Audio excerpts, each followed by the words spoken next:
여러분 안녕하세요. 오늘은 정말 많은 분들이 관심 가지시는 주제, 바로 오이와 혈당 혈압 관리에 대한 이야기를 자세히 풀어보려고 합니다. 영상 끝까지 보시면 오이를 어떻게 고르고, 어떻게 손질하고, 언제 드시는 게 좋은지 전체적인 그림이 그려지실 거예요. 먼저 시작하기 전에 꼭 말씀드리고 싶은 게 있습니다. 저는 의료인이 아니고 이 영상은 일반적인 영양 정보를 정리해서 전달드리는 콘텐츠입니다. 의학적 진단이나 처방이 아니라는 점 꼭 기억해 주세요. 특히 당뇨약, 혈압약, 이뇨제를 드시고 계신 분들은 식습관의 변화를 주기 전에 반드시 담당 의사나 영양사와 먼저 상담하셔야 합니다. 칼륨 섭취량은 신장 기능이나 복용 중인 약에 따라 사람마다 권장량이 크게 다를 수 있기 때문에 오늘 나오는 정보가 모든 사람에게 똑같이 적용되는 건 아니라는 점을 꼭 염두에 두시고 봐주세요. 자, 그럼 본격적으로 오이 이야기를 해볼게요. 먼저 오이가 영양학적으로 어떤 식재료인지부터 살펴보겠습니다. 오이는 수분 함량이 90%를 훌쩍 넘는 채소입니다. 그만큼 칼로리가 낮고 포만감을 주면서도 전체 식단의 칼로리 부담을 늘리지 않는 식재료로 알려져 있습니다. 체중 관리가 혈당이나 혈압 관리에 중요한 요소라는 건 많은 분들이 알고 계실 텐데, 오이처럼 칼로리는 낮고 부피감은 있는 채소가 식단에 자주 등장하면 자연스럽게 다른 고칼로리 음식의 섭취량을 줄이는 데 도움이 될 수 있습니다. 두 번째로 주목할 만한 부분은 칼륨입니다.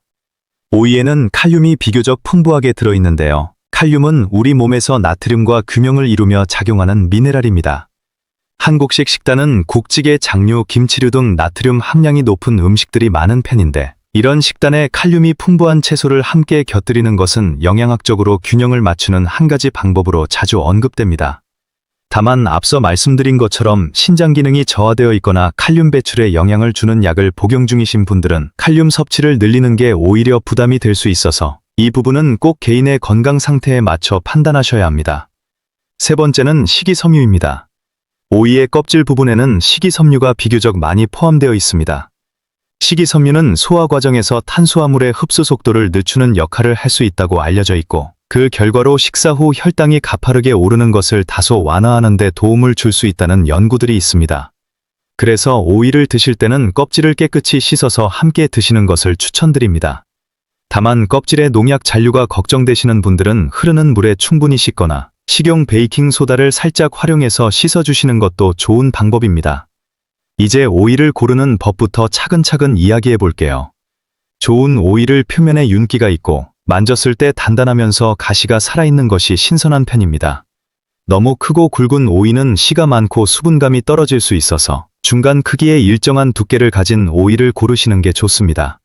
색이 균일하고 끝부분이 시들지 않은 것도 체크해 보시면 좋습니다. 오이를 손질할 때 많은 분들이 흔히 하시는 실수 중 하나가 오이를 너무 두껍게 썰거나 아니면 반대로 식초에 절여서 오랫동안 보관하며 드시는 경우입니다. 식초 절임 자체가 무조건 나쁜 건 아니지만 시중에서 파는 피클이나 장기 보관용 절임은 나트륨과 당분 함량이 꽤 높은 경우가 많습니다. 혈압이나 혈당 관리를 신경 쓰시는 분이라면 이런 고염 고당 절임보다는 신선한 오이를 그날그날 손질해서 드시는 방식을 추천드립니다. 그럼 이제 실제로 어떻게 만들어 드시면 좋을지 구체적인 방법을 알려드릴게요. 먼저 오이를 깨끗이 씻은 다음 얇게 슬라이스합니다. 너무 두껍지 않게 동전 두께 정도로 썰어주시면 양념이 골고루 잘 배어듭니다. 그 다음 드레싱을 만들어 볼게요. 된장 한 숟가락을 기본으로 하고 다진 마늘 반 숟가락, 참기름 한두 방울, 통깨 약간을 넣어줍니다. 여기에 매운맛을 좋아하시는 분들은 청양고추를 잘게 썰어 넣어도 좋고, 약간의 새콤한 맛을 원하시면 식초나 레몬즙을 아주 약간만 추가해주세요. 핵심은 짠맛을 내는 재료를 최소화하면서도 된장 특유의 발효 풍미로 감칠맛을 살리는 겁니다. 이렇게 만든 오이 무침을 식사할 때 메인 반찬보다 먼저 혹은 식사와 함께 드시는 걸 추천드립니다. 왜 시간대가 중요한지 잠깐 설명드리면, 채소를 탄수화물보다 먼저 섭취했을 때 식후 혈당 변화가 좀 더 완만하게 나타난다는 연구 결과들이 있습니다. 그래서 밥이나 면 요리를 드시기 전에 오이 무침이나 다른 채소 반찬을 한두 입 먼저 드시는 습관을 만들어 보시면 좋습니다. 이건 거창한 변화가 아니라 식사 순서를 살짝 바꾸는 작은 습관인데도 의외로 도움이 될 수 있는 부분입니다. 오이를 활용하는 또 다른 방법으로는 오이 냉국도 있습니다.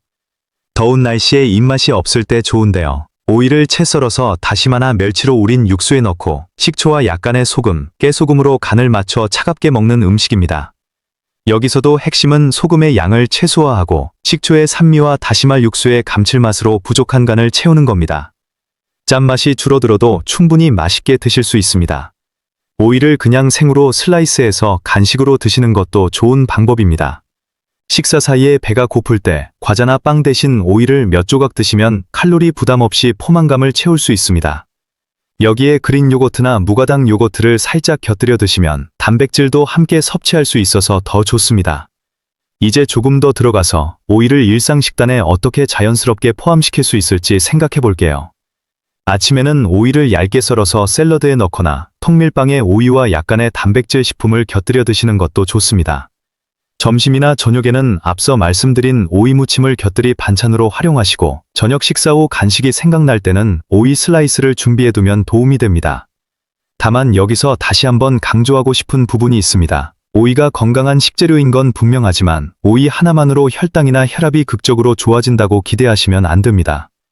식습관 개선이라는 건 결국 전체적인 식단의 균형, 운동, 충분한 수면, 그리고 필요한 경우 약물 치료가 함께 어우러져야 효과를 볼 수 있는 영역입니다. 오이는 그 중에서 도움이 될 수 있는 한 가지 요소 정도로 생각해 주시면 좋겠습니다. 그리고 만약 당뇨나 고혈압으로 약을 드시고 계신 분이라면 채소 섭취량을 늘리는 것조차도 약 복용 시간이나 식사 패턴과 맞물려 고려해야 할 부분들이 있을 수 있습니다. 예를 들어 일부 혈당약은 식사와 함께 복용해야 효과가 제대로 나타나는 경우가 있고 일부 혈압약은 특정 영양소와의 상호작용을 신경 써야 할 수도 있습니다. 이런 세세한 부분은 일반적인 정보로 다루기에는 한계가 있기 때문에 본인의 처방 내용을 가장 잘 아는 담당 의사나 약사와 상담하시는 게 가장 정확하고 안전한 방법입니다. 오늘 영상에서는 오이라는 식재료가 가진 영양학적 특징, 그리고 일상에서 어떻게 활용하면 좋을지에 대한 일반적인 정보를 정리해드렸습니다. 거창한 비법이라기보다 평소 식단에 작은 변화를 주는 정도로 받아들여 주시면 좋겠고요. 무엇보다 본인의 건강 상태에 맞는 식습관은 결국 전문가와의 상담을 통해 결정하시는 게 가장 중요하다는 점 다시 한번 말씀드리고 싶습니다. 오늘 영상이 도움이 되셨다면 댓글에 오이라고 남겨주시면 다음 영상 준비할 때 큰 힘이 될 것 같습니다. 다음 영상에서는 다시마에 대한 이야기를 준비해 보려고 하니 기대해 주세요. 모두 건강 잘 챙기시고 다음 영상에서 또 만나요.